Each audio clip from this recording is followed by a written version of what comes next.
Hi, hello viewers, welcome back to our channel Rider Miki. So இன்னைக்கு நம்ம பார்க்க போற டீடைல் என்ன வந்துட்டு ராயல் என்ஃபீல்ட் ஹிமாலயன் பைக் வந்து வாங்கணும் அப்படின்னு நிறைய திங்க் பண்றவங்க அதை நம்மளால மெயின்டைன் பண்ண முடியுமா, எவ்வளவு காஸ்ட் ஆகும், ஒரு சர்வீஸ் எவ்வளவு ஆகும், ஃப்ரீ சர்வீஸ் எவ்வளவு ஆகும், பெய்ட் சர்வீஸ் எவ்வளவு ஆகும், அதுல நார்மல் என்ன ப்ராப்ளம் வந்தா செலவு வந்து எவ்வளவு வைக்கும் அப்படி அப்படின்னு ரொம்ப டவுட் வந்து என்கிட்ட வந்து கேட்டிருக்காங்க.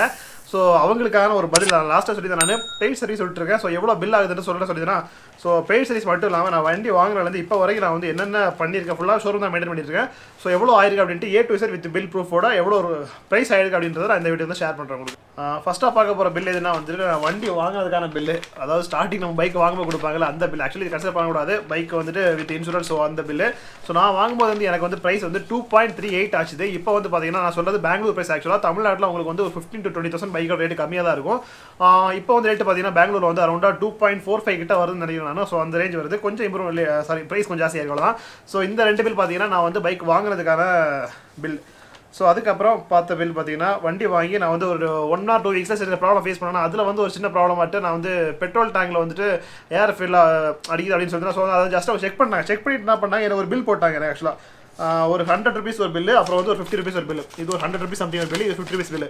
ஸோ இது வந்து போட்டாங்க. நான் ஆக்சுவலாக ரொம்ப சண்டை போட்டேன். நீங்கள் வந்து அதாவது 180 ரூபான்ற ஒரு மேட்டர் இல்லாத விஷயம் தான். ஸோ நீங்கள் எதுக்காக போடலாம், அதாவது விதின் வாரண்டி பைக்கு விதின் 1 வீக்கில் நான் கொண்டு விட்டுருக்கேன், செக் பண்ணுறது நீங்கள் பில் போடக்கூடாதுன்னு ரொம்ப ஒரு ஃபைட் பண்ணி லாஸ்ட்டாக வந்து என்ன சொன்னாங்க, நீங்கள் வேணா அப்புறமா நீங்கள் எப்பயாச்சும் வண்டி வாட்டர் வாஷ் பண்ணணும் ஆசைப்பட்டீங்கன்னா வந்துட்டு அந்த பில் போட்டு ரைஸ் பண்ணிட்டோம். ஸோ ஒன்றும் பண்ண முடியாது, வேணா வந்து அது அந்த காஸ்ட்டுக்கு நீங்கள் வந்து வண்டி வாட்டர் வாஷ் பண்ணிங்க அப்படின்ட்டாங்க.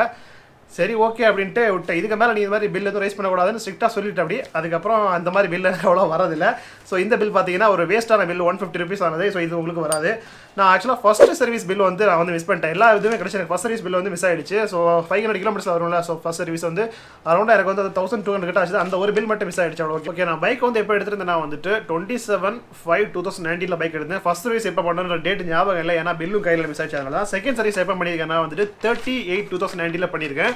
ஸோ என்னென்ன அந்த டைமில் செகண்ட் சர்வீஸ் என்ன நான் பண்ணியிருக்கேன் அப்படின்றத சொல்கிறேன். என்னன்னா வந்து ரியர் பிரேக் பேட் வந்து சேஞ்ச் பண்ணியிருக்கேன். ஸோ அதுக்கப்புறம் பார்த்தீங்கன்னா இன்ஜின் ஆயில் சேஞ்ச் பேசிக் பண்ணதான். அப்புறம் வந்துட்டு நார்மல் நம்ம ஃபுல் அண்ட் ஃபுல் அவங்க செக் பண்ணுவாங்க அந்த பேசிக் சர்வீஸ். அப்புறம் வந்துட்டு செயின் க்ளீன் பண்ணி லூப் பண்ணியிருக்கேன் செயின். அப்புறம் வந்து எக்ஸ்ட்ராவாக நார்மலாக எல்லாம் பண்ணட்டும், எக்ஸ்ட்ரா நான் பண்ணது என்ன வந்துட்டு என்னோட வீல் அலைன்மெண்ட் நான் செக் பண்ணேன். ஏன்னா வந்துட்டு அவங்களே சொன்னாங்க ஸ்போக்ஸ் எல்லாம் கொஞ்சம் லூஸாக இருக்குது, ஸோ வீல் அலைன்மெண்ட் பண்ணணும் அப்படின்னாங்க. ஸோ அதுக்காக பண்ணேன். டோட்டல் சார்ஜ் பார்த்தீங்கன்னா எனக்கு 1716 ஆயிடுச்சு. அதாவது இந்த பேஜில் வந்துட்டு 1123 போட்டுறாங்க. பேக் சைடில் சம்திங் போட்டு வந்து கன்சியூமர் சார்ஜஸ் எக்ஸ்ட்ரா போட்டு ஒரு 592 போட்டுறாங்க. டோட்டலாக வந்து 1716 ஆயிடுச்சு என்னோட செகண்ட் சர்வீஸ். யாராவது பைக் நீங்கள் வாங்க போகிறதா இருந்தால் வந்து நான் சொல்கிற ப்ரைஸ் எல்லாம் நோட் பண்ணி பார்த்தேங்க. உங்களுக்கு வந்து நான் 1 year யூஸ் பண்ணுறேன். ஸோ 1 year உங்களுக்கு மெயின்டெனன்ஸ் சார்ஜ் எவ்வளோ வரும்ன்றோ நீங்கள் கேல்குலேட் பண்ணிக்கலாம். முடிஞ்சால் ஒரு பேப்பர் பென் எடுத்துட்டீங்களா, நோட் பண்ணிங்க. ஸோ இப்போ நான் காட்ட போகிற பில் வந்துட்டு உங்களுக்கு தேவையில்லாது, ஏன்னா நானாக பண்ணது தான். ஏன்னா வந்துட்டு என்னோட மிரர் வந்து என்னோட ஒரு சைட் மிரர் வந்து டேமேஜ் ஆயிடுச்சு. ஸோ வந்து நார்மலாகவே என்ஃபீல்ட் மிரர் வந்துட்டு ரொம்ப ஷேக்காக அப்படின்றாங்க. நான் வந்து KTM மிரர் நான் யூஸ் பண்ணியிருப்பேன். உங்களுக்கு பார்த்துருப்பேன், பைக் பார்த்தா தெரிஞ்சிருக்கும். ஸோ அந்த KTM மிரர் சேஞ்ச் பண்ணுறதுக்கான காஸ்ட் தான். ஸோ இது வந்து உங்களுக்கு வராது. சப்போஸ் நீங்கள் KTM மிரர் வந்து நீங்கள் சேஞ்ச் பண்ணணும் அப்படியே எவ்வளோ காசாகவும் நீங்கள் திங்க் பண்ணிங்கன்னா வந்து 447 rupees ஆச்சு. எனக்கு 2 மிரர் சேர்த்து 447 rupees ஆச்சு. ஸோ இந்த பில் கன்சிடர் பண்ண வேண்டாம். ஓகே, அடுத்து நான் காமிக்க போகிற பில் வந்துட்டு ஆக்சுவலாக இதுவுமே என்ஃபீல்டு பில் கிடையாது, MRF டயர் பில். இது உங்களுக்கு கண்டிப்பாக தேவைப்படும். ஏன்னா வந்துட்டு ஹிமாலயனில் வரக்கூடிய டயர் வந்து ரொம்ப கேவலமான டயர் நான் நல்லா சொல்லியிருப்பேன். கரெக்டாக நீங்கள் வந்து அவங்க கம்பெனியில் ப்ரொவைட் பண்ணுற சிஎட் டயர் வந்து ப்ரொவைட் பண்ணுவாங்க. உங்களுக்கு வந்து ரியர் டயர் வந்து மேக்ஸிமம் பார்த்தீங்கன்னா 7000 தான் வரும். உங்களுக்கு எல்லாருமே பார்த்தா காமனாக என்கொயரி பண்ணி பார்த்தா அவ்வளோதான் வரும். எனக்கு வந்து 5000 to 6000 பீரியட்லேயே வந்து என்னோட பேக் டயர் பார்த்தீங்கன்னா ஃபுல்லாக அப்படியே பாலிஷ் ஆகிடுச்சு ஃபுல்லாக.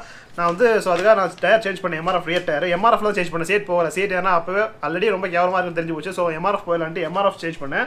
ரியர் டயரோட காஸ்ட் பார்த்தீங்கன்னா with tyre and tube cost பார்த்தீங்கன்னா 2600 rupees எனக்கு ஆச்சுது. இந்த டயர் நான் எப்போ சேஞ்ச் பண்ணியிருக்கேன்னா 4/11/2019 திங்க் பண்ணி பார்த்துக்கங்க. பைக் வந்து 27/5 நியர்லி 6 மந்த்ல தான் நான் வந்து பைக் வாங்கியிருக்கேன். ஸோ இது 11th month 6லேருந்து 7, 8, 9, 10, 11 5 மாதம் தான் ஆச்சு பைக் எடுத்து ரியர் டயர் சேஞ்ச் பண்ணியிருக்கேன். அதாவது 4வது மாதத்துலேயே ஃபுல்லாக போயிடுச்சு. ஒரு மாதம் நான் ஏதோ எடுத்து வச்சு மேனேஜ் பண்ணிட்டு அப்புறமா வந்து சேஞ்ச் பண்ணியிருக்கேன். ஓகே, இது பார்த்தீங்கன்னா என்னோட 3rd free service bill. Date எப்போ பண்ணியிருக்கேன்னா 2/12/2019 பண்ணியிருக்கேன் 3rd ஃப்ரீ சர்வீஸ். ஸோ இது வந்து கொஞ்சம் வந்து காஸ்ட் வந்து ஹெவியாக தான் வந்திருக்கு பில்லோட காஸ்ட். சரி எவ்வளோ பார்க்கலாம். என்னென்ன மாத்திரை சொல்கிறேன் நான், அதாவது நார்மலாக பண்ணக்கூடியதை நம்ம வந்து என்ஜின் ஆயில் சேஞ்ச் பண்ணுவோம்ல. ஸோ என்ஜின் ஆயில் சேஞ்ச் பண்ணியிருக்கோம். அப்புறம் வந்துட்டு பிரேக் பேட் வந்து ஃப்ரண்ட் அண்ட் பேக் ரெண்டுமே சேஞ்ச் பண்ணிட்டேன். ஏன்னா ஓரளவுக்கு கொஞ்சம் போயிடுச்சு. அதுக்கு முன்னாடி ஒரு ட்ரிப் போயிருந்தேன். ஸோ அதனால் வந்து பிரேக் பேட் ரெண்டுமே ஃபுல்லாக காலி ஆயிடுச்சு. 2 பிரேக் பேட் சேஞ்ச் பண்ணிட்டேன். கூடவே பார்த்தீங்கன்னா பிரேக் ஆயில் சேஞ்ச் பண்ணியிருக்கேன். அது வந்து ஆக்சுவலாக வந்து அவங்களே ரெக்கமெண்ட் பண்ணாங்க. அதாவது 10,000 kilometer தேர்ட் சர்வீஸ் விடுறோமா போடும்போது கண்டிப்பாக வந்து நீங்கள் அதை சேஞ்ச் பண்ணிடணும், எவ்ரி 10,000 வந்து மாற்றுங்க அப்படின்ற மாதிரி மென்ஷன் பண்ணியிருந்தாங்க.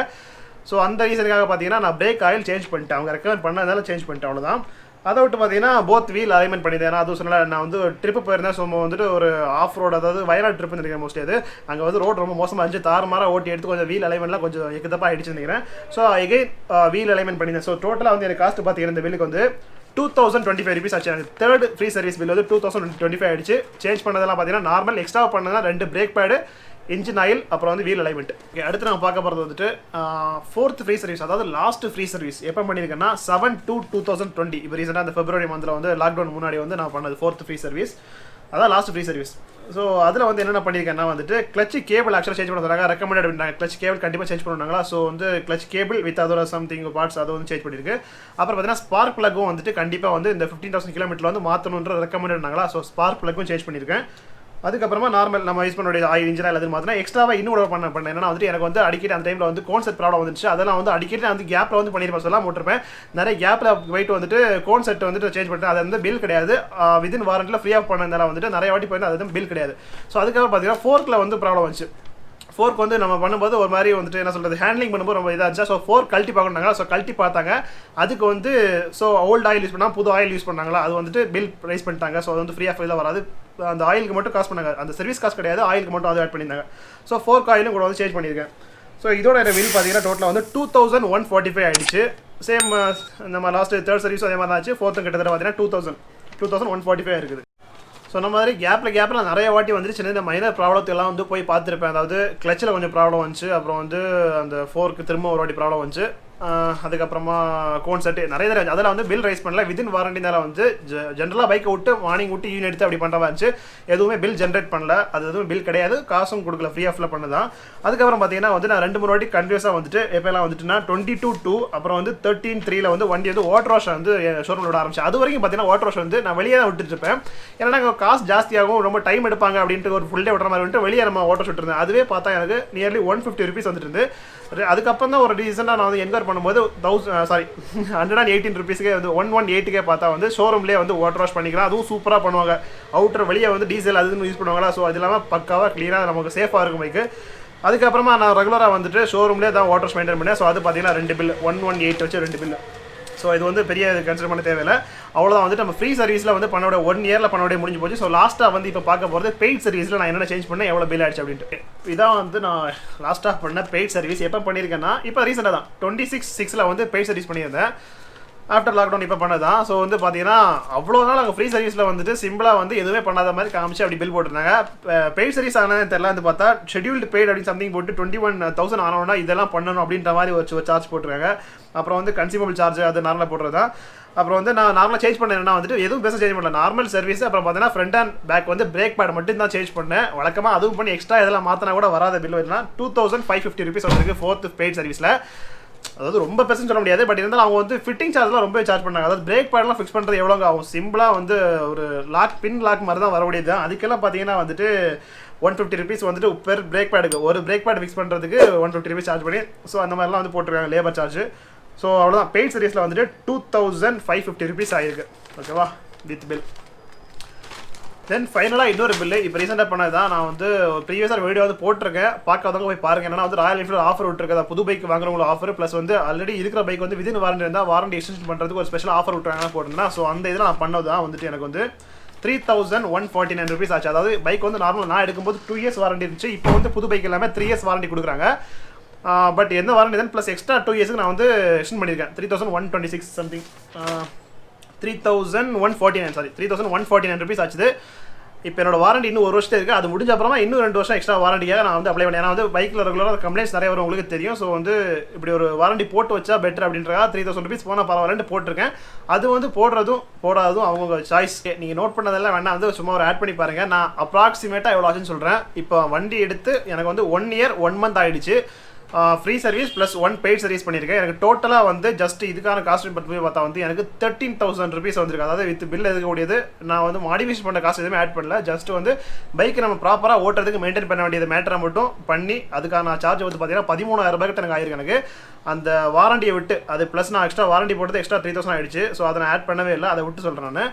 அதை விட்டு நார்மலாக சின்ன சின்ன ப்ராப்ளம்ஸ் வந்து எதாவது வரும்போது நம்ம வந்து பார்க்குறதுல வெளியே ஏதாச்சும் ஒன்று இப்போ பண்ணுவோமா. ஸோ அதெல்லாம் எதுவுமே கேல்குலேட் பண்ணவே இல்லை. ஒன்லி எனக்கு கம்பெனியில் விட்டு என்னென்ன பண்ணணும் ஃபுல் அண்ட் ஃபுல் வந்துட்டு வித் பில் ப்ரூஃபோட உங்களுக்கு காமிச்சிருக்கேன்.